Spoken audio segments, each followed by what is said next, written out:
Well, ladies and gentlemen, joining me this evening is Union Commerce Minister, Food Minister, Piyush Goyal. And Mr. Piyush Goyal, thank you very much for joining me on Times Now. The question many are asking is, the interim budget was exactly that. Interim with an eye on the future, but not doing anything adventurous as far as populist announcements are concerned.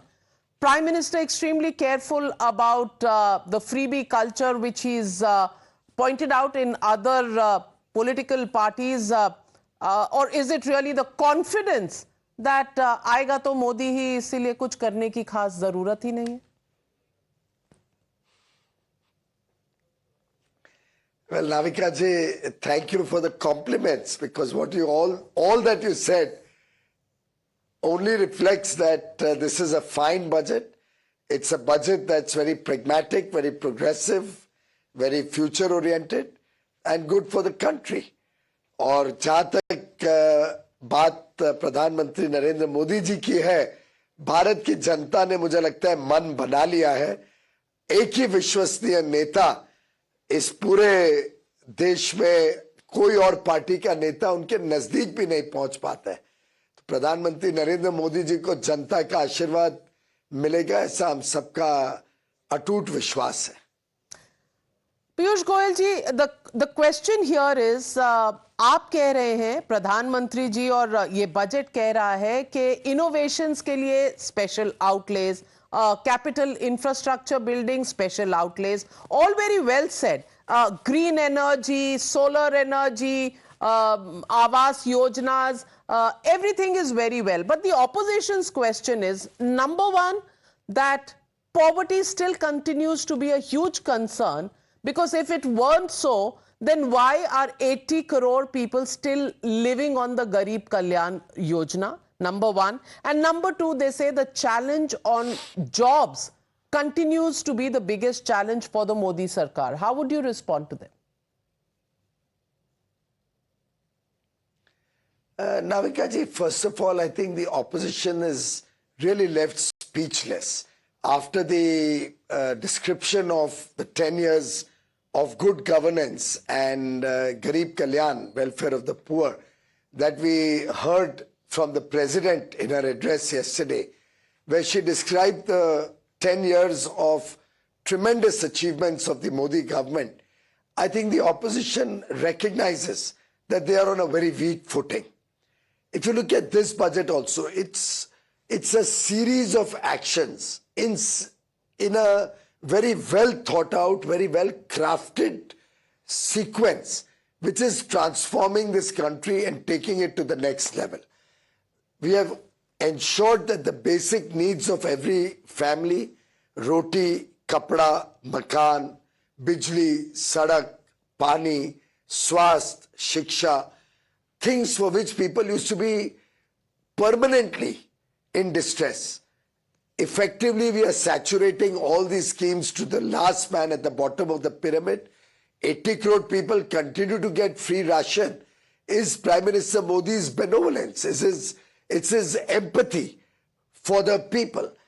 25 crore people have come out of multidimensional poverty.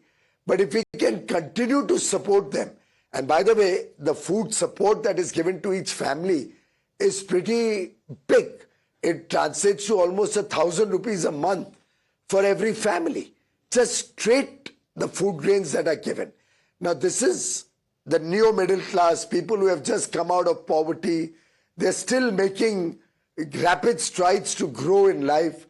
This support helps them because their basic needs being taken care of.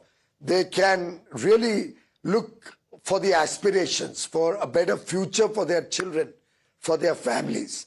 And I think Prime Minister Modi has always believed in doing good for the people of India, but also maintained fiscal prudence and discipline. This interim budget is a living example of this very fine balance of welfare and fiscal discipline. Well, let me be the devil's advocate and ask you, when the middle class asks for a tax break, what do they get? They get a change in government in Bihar. When the youth in the country ask for jobs, what do they get? Well, a possible breaking of the government in Jharkhand. And in between, sprinkling of many of the so-called tainted leaders who leave their own parties and join the BJP washing machine, as the opposition loves to call it. The question here is it because there is no alternative and the BJP is ensuring that there is no alternative that somehow these situations of jobs and prices and issues of the middle classes, these are getting ignored? Navika ji, first of all, I don't understand your question. What is the connection between Nitish Kumar ji choosing to come back to the BJP got to do with the women of the country or the youth of the country? What is the fact that if somebody is caught with his hand in the till, stealing money from the people of India and effective enforcement action being taken should be actually something which is commendable? The people of India always wanted a leader like Mr. Modi who would make sure that the corrupt are truly action is taken against the corrupt and an example is set for a corruption-free society, corruption-free nation. So I think what's happening in the country is natural when you're trying to bring good government, when you're trying to give a corruption-free government, when you're trying to ensure that there's respect for honesty. There's no moral hazard that dishonest people and honest people are all treated with the same brush. It's actually a perverse incentive to become dishonest. So I think the people of India love Mr. Modi for this decisive, strong action against the corrupt, for his effort to clean up the system, to decriminalize laws, to make ease of doing business, to make life easier for the common man. So I would think that these steps are being recognized election after election and day in and day out with the growing popularity of Prime Minister Modi. As regards the middle class, the youth, this entire budget is about the youth. This entire budget is about women. This entire budget is for a better future for the middle class. When 25 crore Indians come out of multidimensional poverty, their aspirations are being met for a better future for their families. When 4 crore families get a pakka house, imagine the transformation in the lives of those 20 crore people. Now 2 crore additional homes will be built. And for the middle class, because more and more people are coming out of poverty, we are trying to see that the new middle class also gets good homes. Simultaneously, when 11,000 crores, and for the second time in a row, last year was 10 lakh, this year is 11 lakh crores are spent on building infrastructure. We all know that infrastructure development has a multi-dimensional impact on the economy. Not only does it have a multiplier impact of about 3.5 times, so there's jobs being created in building the infrastructure. Take, for example, 11 lakh crores. Even if 1/3 goes into labor costs, you're looking at 2 crore people getting additional income. And then for the balance 65%, steel, cement, marble, tiles, electricals, air conditioners, furniture, with all of these things, additional employment is created, demand for goods and services are created, manufacturing gets a big boost. Because we start manufacturing to scale, exports becomes more competitive.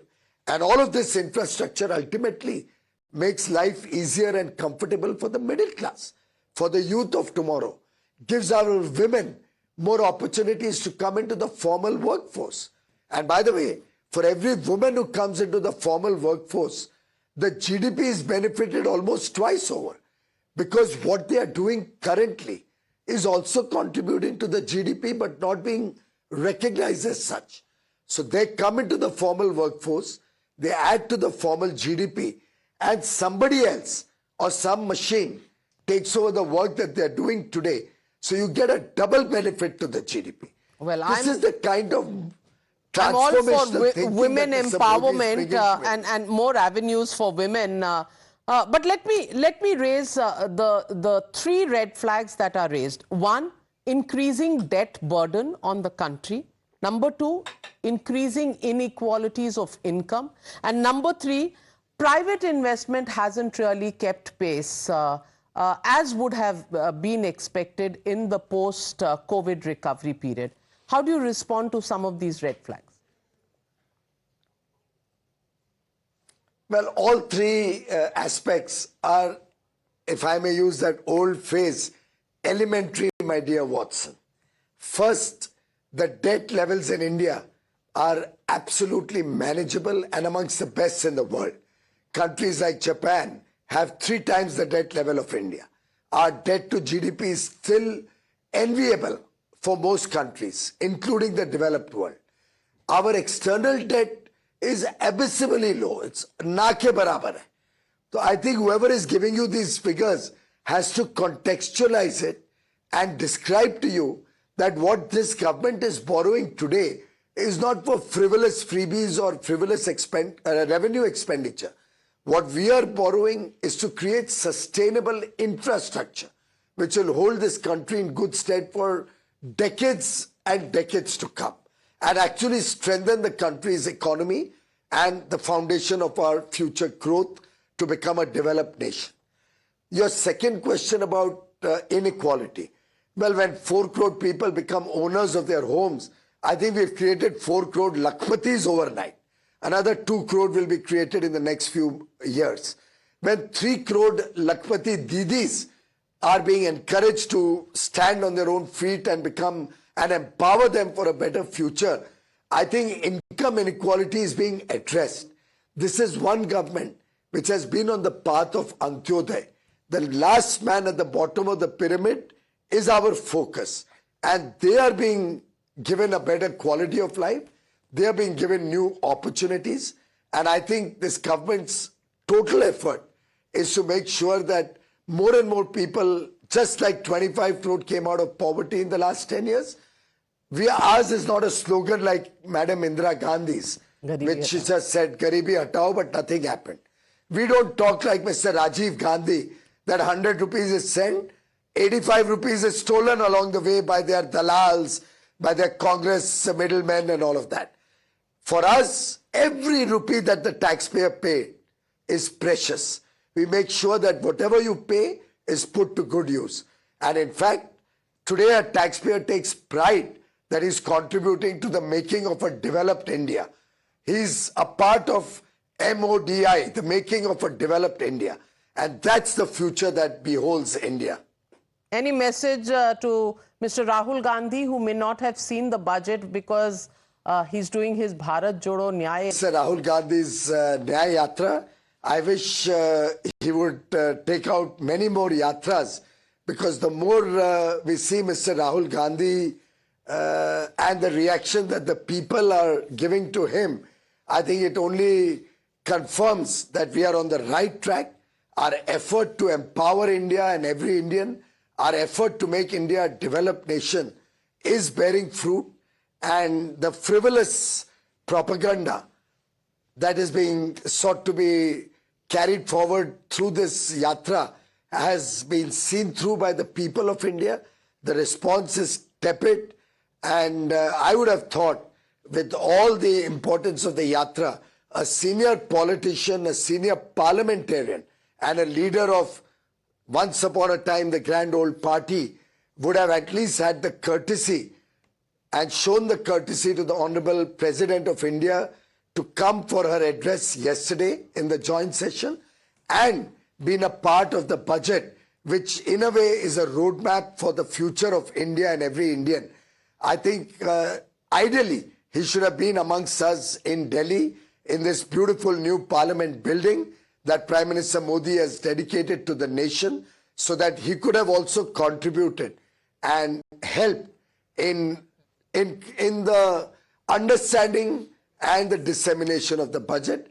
But I think for him, the Honorable President's address, the Honorable Finance Minister's vision for India articulated in the budget the Honorable Prime Minister's big plans for a developed nation are not as important as the kind of disruptive politics that he tends to display wherever he goes. Well, on that note, thank you very much, Mr. Piyush Goyal. The jury is out. The public of this country, the voters of this country will decide whether it is the record of the 10 years that will hold the BJP in good stead, or whether it is really the credibility of the opposition that is on test. Well, the public will decide that in just a few months from now when the general elections take place. Thank you, Mr. Piyush Goyal. And thank you, ladies and gentlemen. We'll slip into a short break. On the other side, news continues.